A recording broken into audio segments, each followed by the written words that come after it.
Иако со прекини градежната оператива на бетон, се повеќе ја пробива трасата на патот од Оризари до манастирскиот комплекс Добра вода. При денешната посета на делницата на нашата екипа, градежните работници можеше да се забележи дека ја подготвуваат механизацијата да продолжи со провирање на патот, кој повеќе од половина е готов. Во изминатиот период, пробиење најтешкиот карпес дел па се очекува преку полесниот побрзо да се стигне до самиот манастир.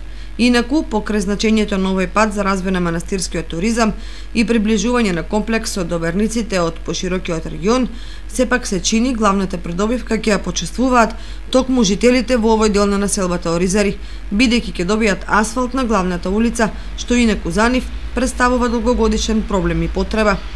Инаку овој патен правец, долг близу 2 километри, всушност е проект на Центарот за развој на Источниот плански регион и е финансиран со средства одобрени од Агенцијата за финансиска поддршка во земјоделството и руралниот развој.